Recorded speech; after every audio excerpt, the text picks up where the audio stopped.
is working. Yeah. So I thought we later can edit any pieces we don't want to see in this interview, so we can talk freely. Excellent. So what would you like to talk about? Yeah, that was the idea. I actually asked my assistant to figure out some questions for the interview. And she said, you better ask Judy, what would you like to have happened in this interview first, so that we can imitate sort of a session, Well, that would be. Well, Yeah. I always use the clean language questions when I'm interviewing. I was interviewing Michael Neal last night. Do you know of Michael Neal? No, I don't think so. He's well, he was very well known in the NLP world. He used to train with Paul McKenna, and nowadays he does slightly different things. But I was interviewing him for an NLP magazine, and I managed to squeeze in, I think, 3 clean language questions in the interview. But you never need many questions to keep him talking. He just keeps talking and talking and talking. Oh yeah, that's true. So actually, of course, I wanted you to say some things about the book, maybe. For lay people, for people who don't know much, because I can show the book again. So here it is.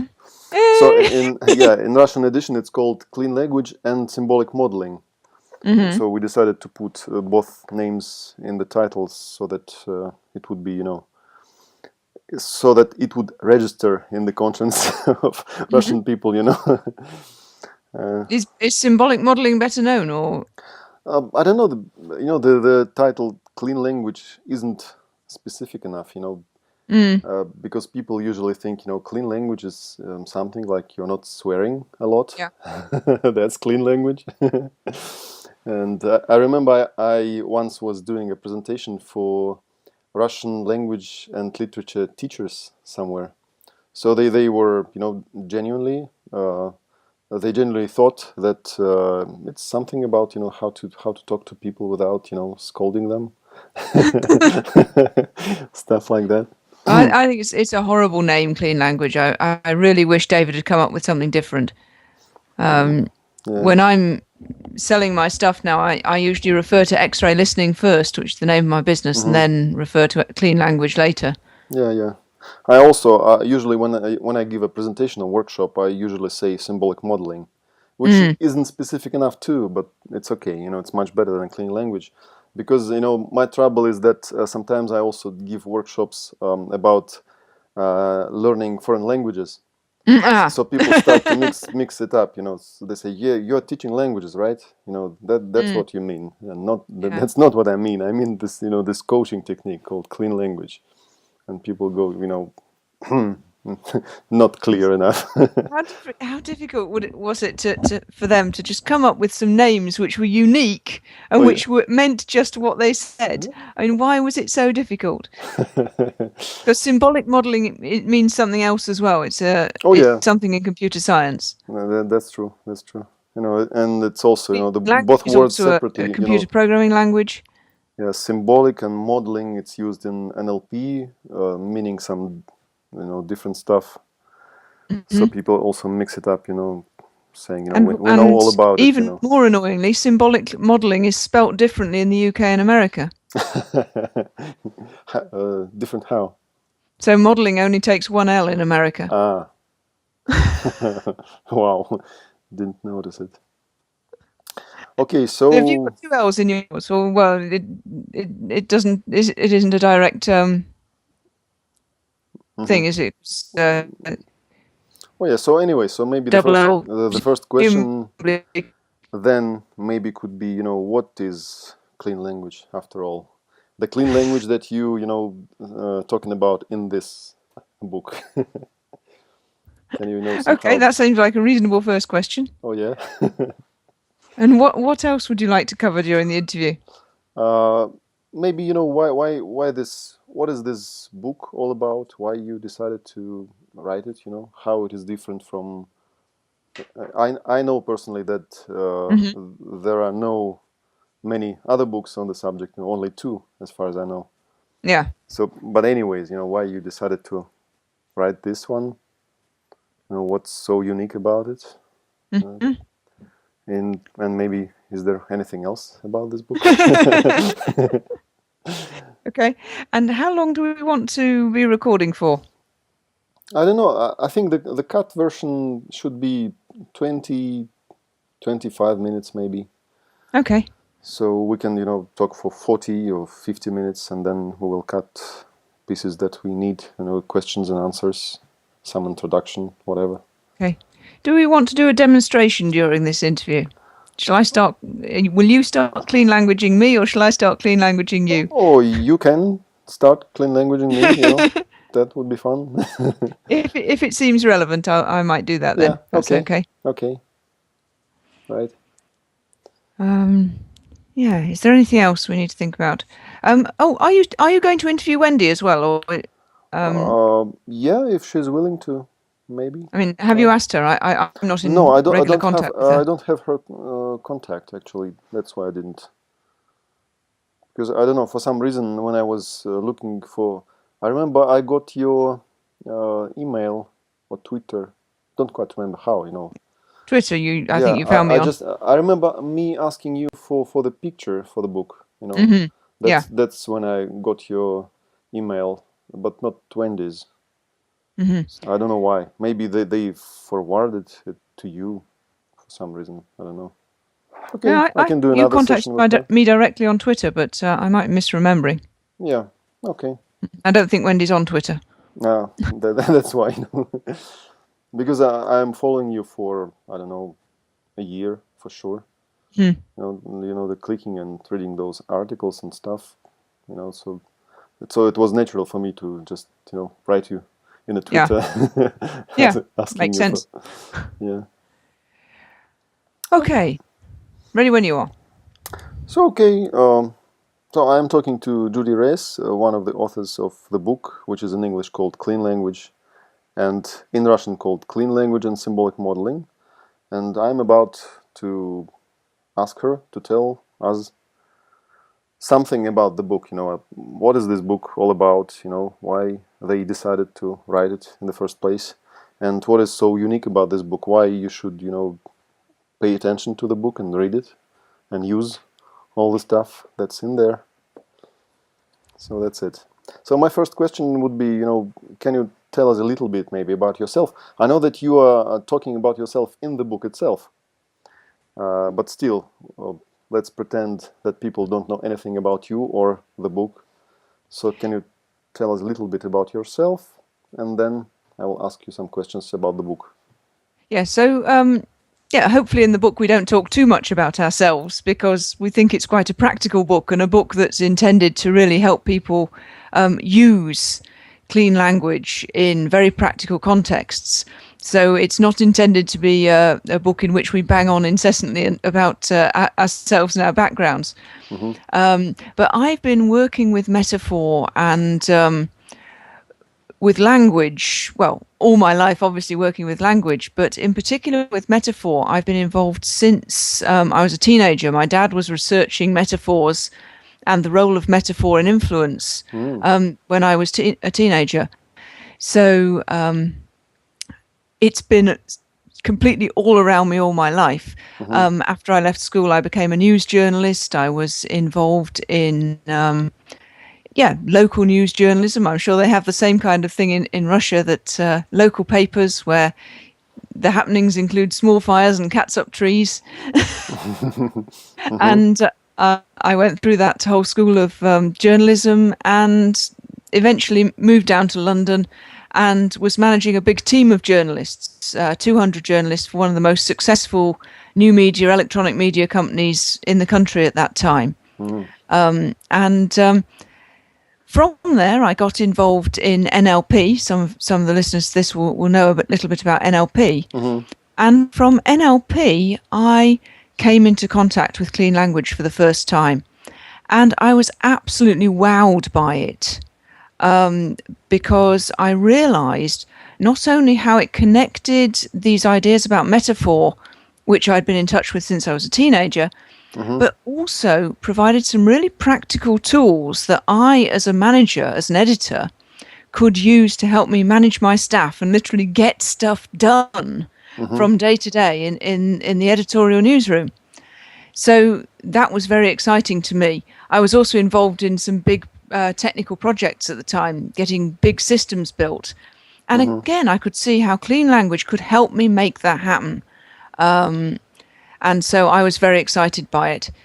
As it turned out, I very soon after coming across clean language, got made redundant from my job and was drawn into helping the lady who became my co-author, Wendy Sullivan, in helping to train people in clean language.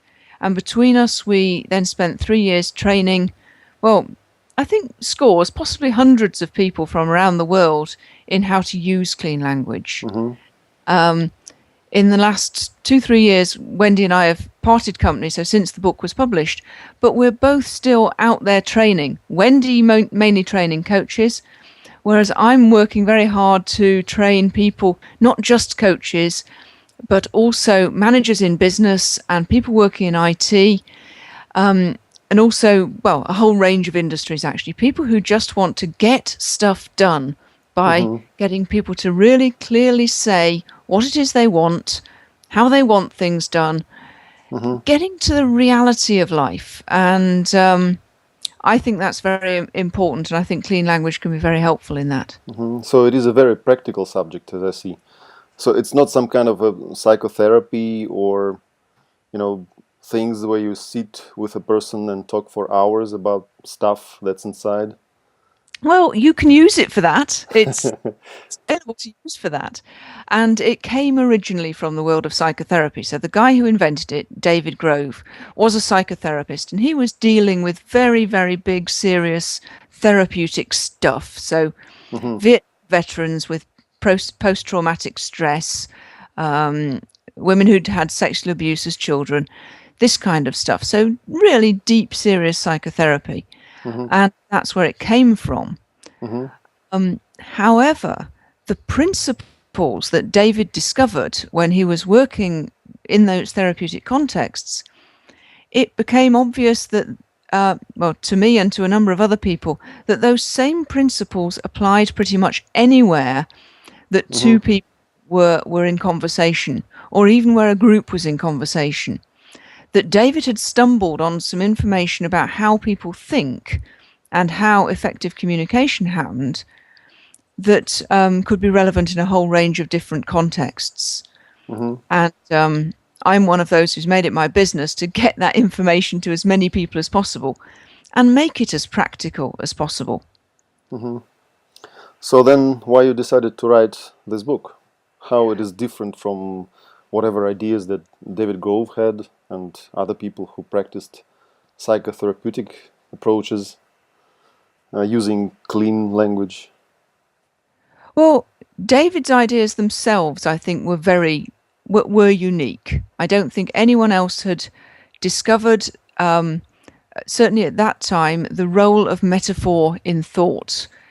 It was, at that point, only just very soon after a book called Metaphors We Live By Lake Johnson came out. And that book has since spawned an entire field of academic study called cognitive linguistics, in which we really do understand that metaphor is the stuff of thought. But at the point where David was exploring it, nobody else really thought about it. And even now, nobody has really got to grips with, well, how do you explore the metaphors which underpin people's thinking and which drive their behavior? And he found this really very, very straightforward, very simple way of asking questions and listening to the answers, such that this metaphoric information emerged easily, naturally, straightforwardly, and which informed both the coach or the therapist in his role and the person they were talking to. So this is something that you can do to someone without them knowing it. It's something that when you use this process, both of you get to know new information. The client gets to find out loads more about what they're really thinking, what they really want, what they're missing. what the problem is, how they might solve it. All that they might have known at some level, but they weren't conscious of it. But by using clean language, you get to find out. You and they get to find out loads more about it. And in the process, particularly when you are using it in coaching, in counseling, in consulting, in the very process of getting the information out on the table, things start to change. So, for example, some of my colleagues use this process in resolving conflict, in peace building. It's used in places like Gaza and the Palestinian territories. It's been used in Northern Ireland. It's been used in South Africa to bring two communities together who aren't talking. They've been at war.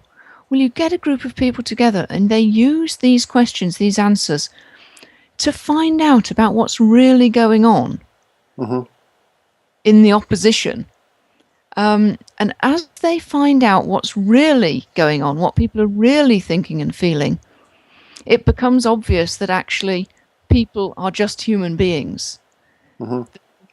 As we find more and more about each other, the more we understand each other, the better we can get on.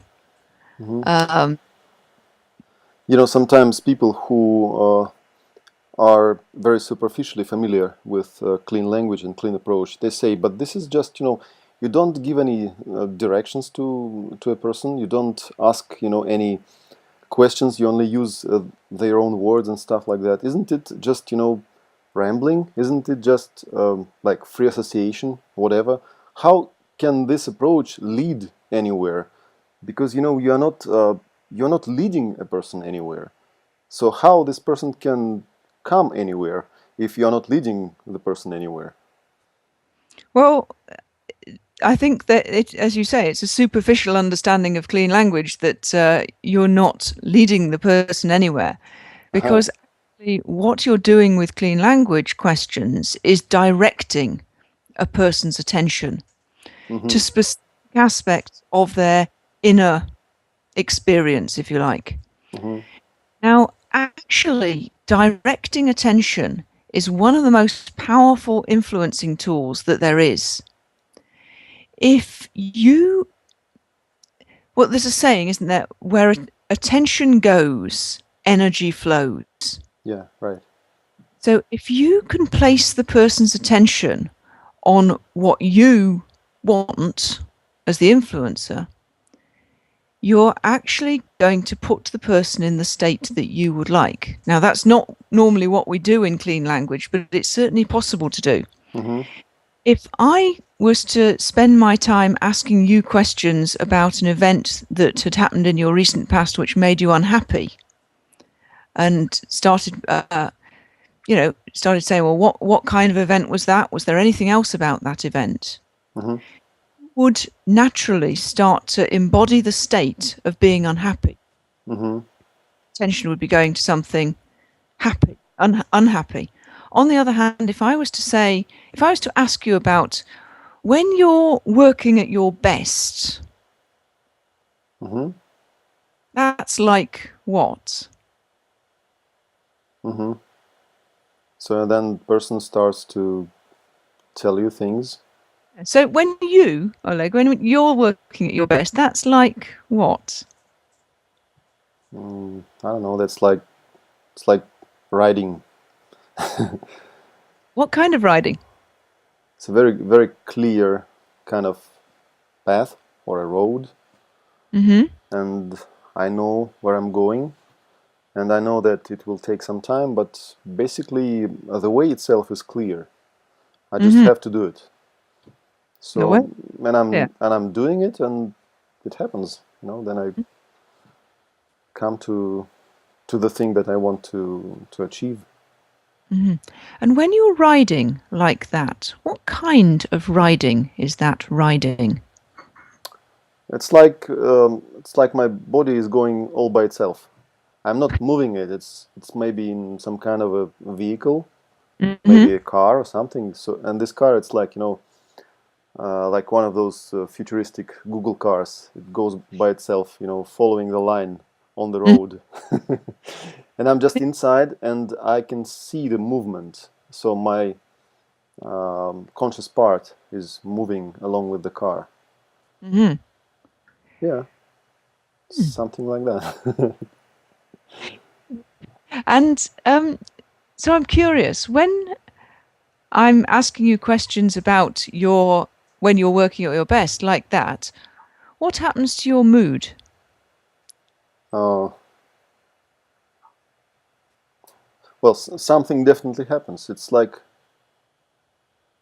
and it's hard to describe. It's like it was here with me before you started to ask all those questions, but I didn't pay much attention to it, and therefore I didn't have much contact with this condition, with this state.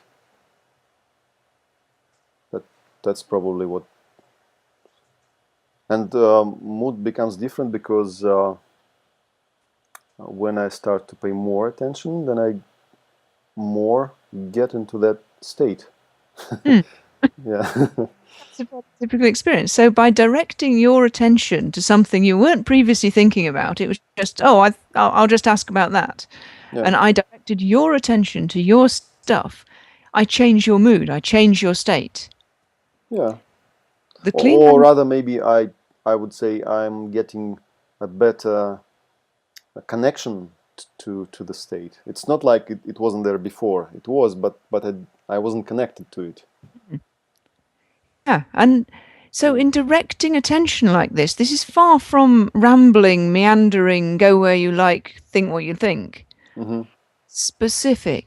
When you use the clean language questions, you are getting really specific about what you would like to ask about, where the attention should be taken. Mm-hmm.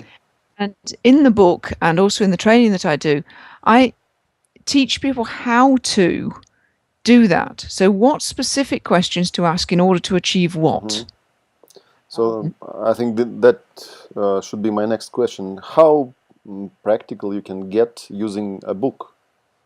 Mm. Reading a book.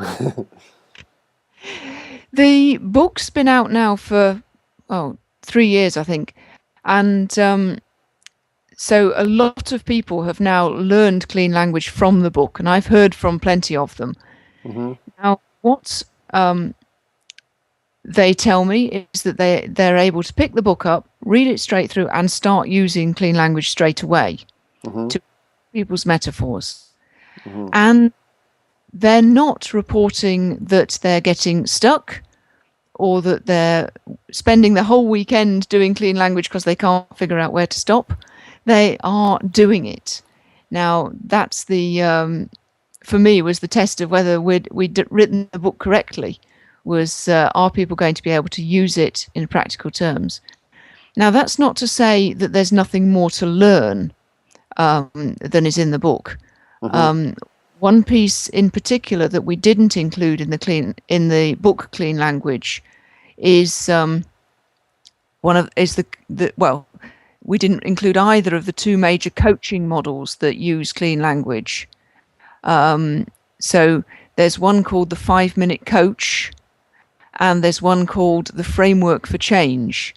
Now, both of those are based on the clean language questions and are specifically for coaches who want to use clean language. We didn't include either of them for a number of reasons. 5-minute coach, because we didn't really have it at that point. It was still being developed. And the framework for change, because we felt it was too deep and would make the book roughly twice as long as we wanted it to be. But people can get that information now very easily online. So at the risk of blowing my own trumpet, there's a website called learncleanlanguage.com that I put together, which includes both those two coaching models, as well as some sort of recorded examples, videos, transcripts, and so forth, to support people learning clean language from the book. And of course, when you want to get really, really good at this, then you need some practice and some one-to-one supervision and immediate mentoring, because that's how people build really strong skills. But I think you can get a long way with the book. And yeah, 100 people have. Oh, okay. And you mentioned that clean language or you were somehow connected to NLP. NLP is very famous and known in Russia. I sometimes think that maybe it's more widely known than in the United States.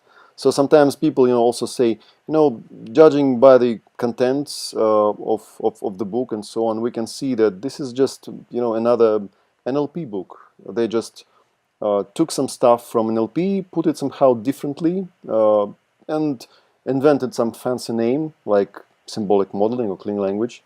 And now they're just teaching NLP. So how clean approach or symbolic modeling is different from NLP? Well, I think I tend to describe it as a cousin of NLP. It's definitely not completely unrelated. Now, the exact story here depends very much on who you're talking to. And I spent quite a lot of time trying to tease out truth around this. Because for a long time, David Grove said that he had had nothing to do with NLP. One weekend training once, maybe. Now, if that had been true, the fact that he created clean language when he did and then named it clean language would be some kind of 1,000,000 to 1 coincidence. It was not true. Before he invented clean language, David Grove had studied NLP in considerable depth and had used NLP in his work. I've talked to people who were with him on that learning journey, so I know that they were there, he was there, and he did study NLP. However, he then made a very big break from NLP, and while he was developing clean language, I think he was taking things in a very different direction. What then developed in clean language is a form of intervention which, unlike NLP, is not about fixing somebody. It's not about the therapist, the coach, the manager, if that's the context, doing something to somebody such that they change, which NLP is.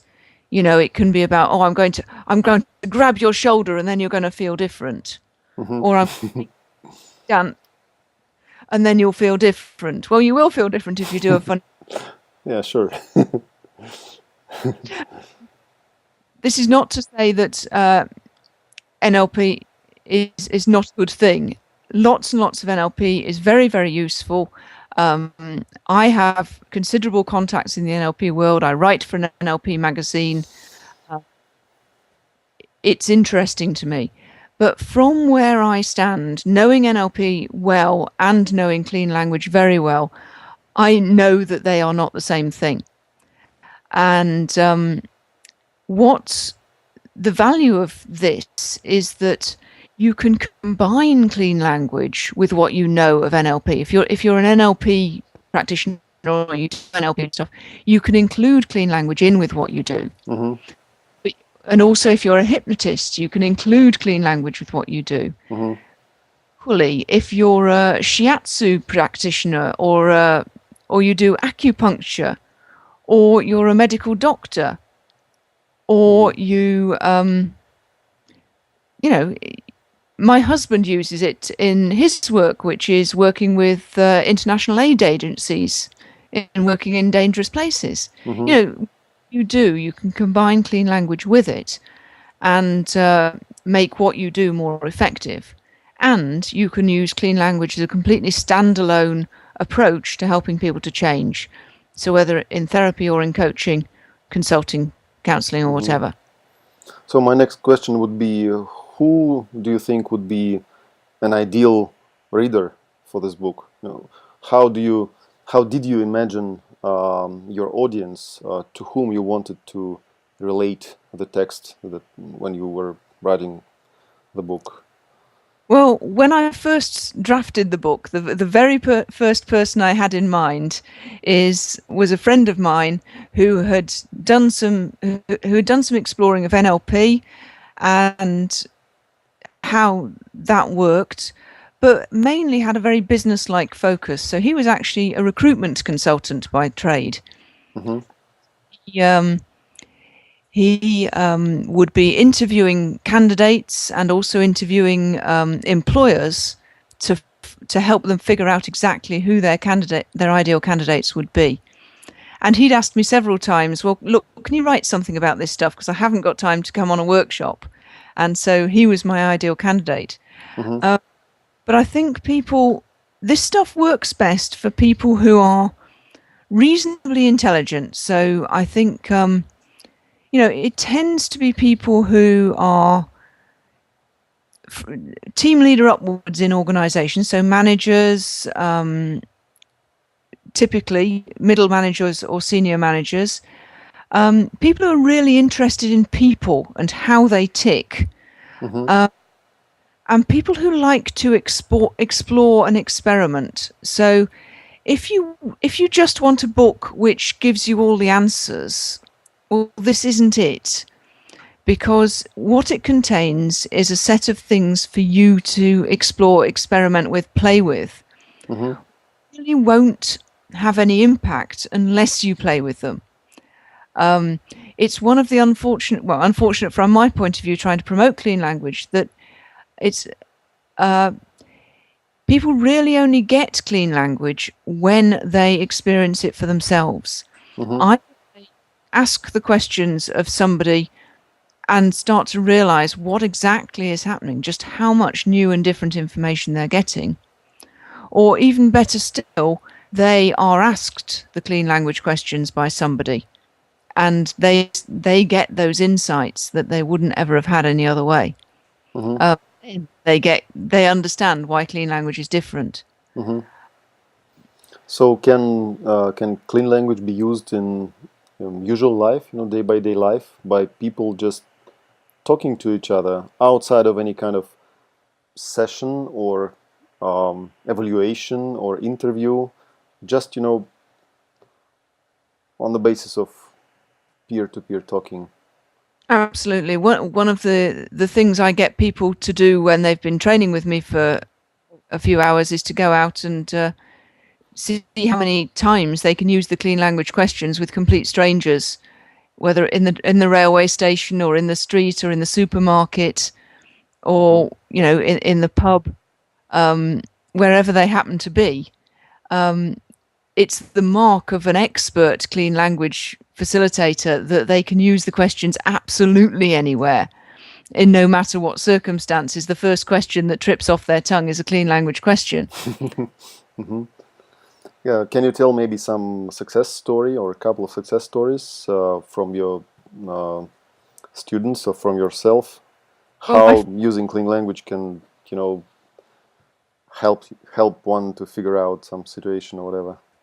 Well, my favorite student success story is where a couple of clean language questions saved a 34.8 million euro project from failure.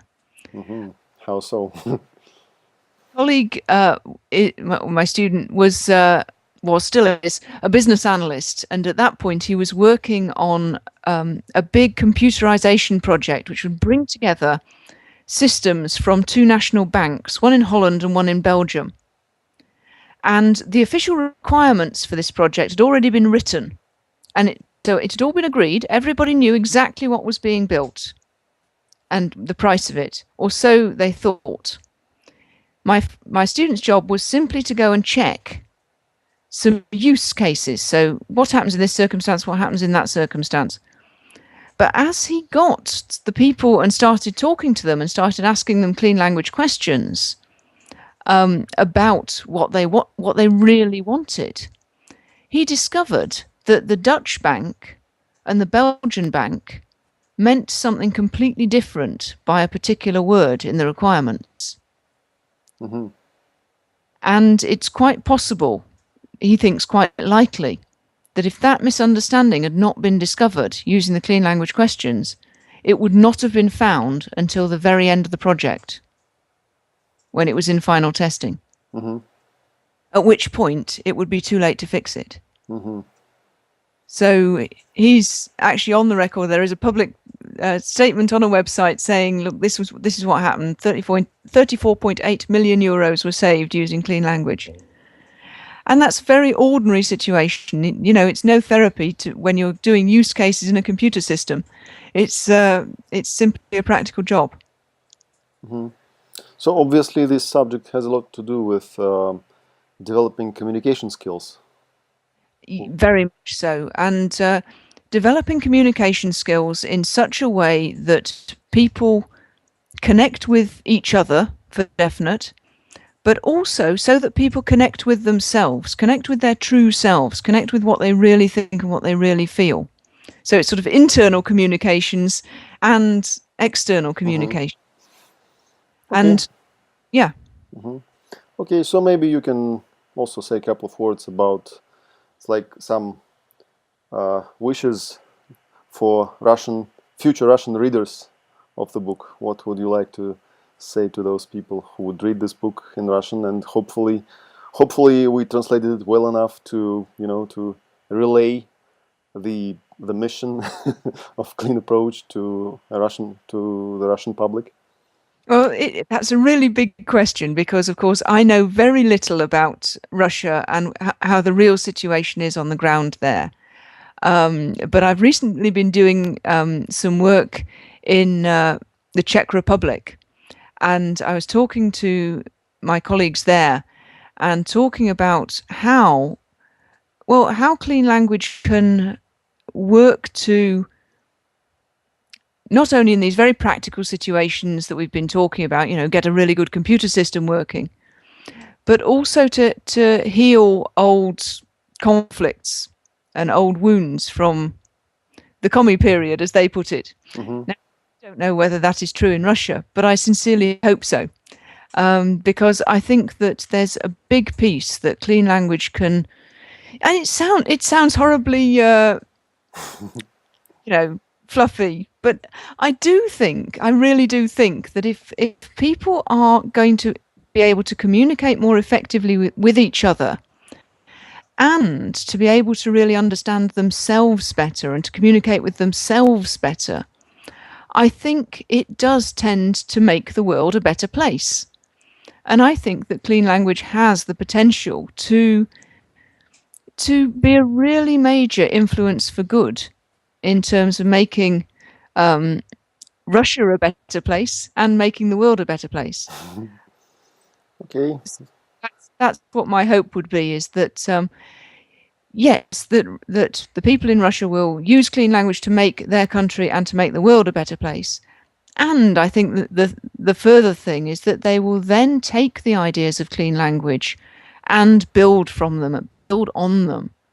I think what David did with clean language was really amazing. It was really useful.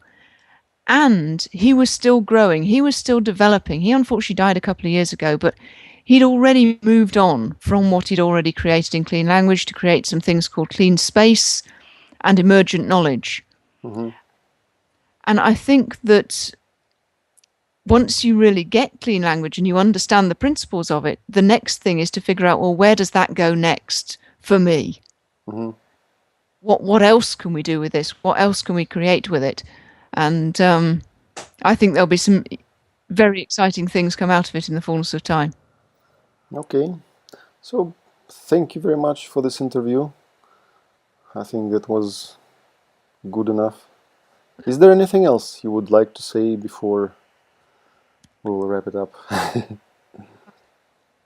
That if people want to find out more about, more about clean language than is contained in the book, then learncleanlanguage.com is a good place to start. Mm-hmm. And that's about it. Okay, so we'll show the book again. So that's the book, and I think I'll try to make another interview with Wendy also. Mm-hmm. A very different story, of course. Oh yeah, that would be great. Different stories about the same stuff is always good. Okay, so I think it was good enough. What do you think? So, I hope so. If it wasn't too fluffy. No, it's okay. I think we'll try to edit it maybe a little bit here and there. And anyway, if we will present the book and people start to ask a lot of questions, we can do it again anytime. Absolutely. Yeah. Because these questions, we just invented them. Maybe people will start to ask more questions, more specific, more Russian-specific questions. I don't know. Yeah. No. When's the actual launch? When are you going public with the book? I think we will do it in a couple of weeks. Actually, I put a form on my site saying that you can order the book, to reserve a copy for yourself, and we are still in this stage. And can you send me the link so that I can put it in my newsletter? Okay, yeah, I will send you a link. Yeah, sure. So that's it, I think, for today. Hey. Yeah, thank you very much. Yeah, good luck with the launch. Yeah, thank you. Cheers then. Yeah, cheers.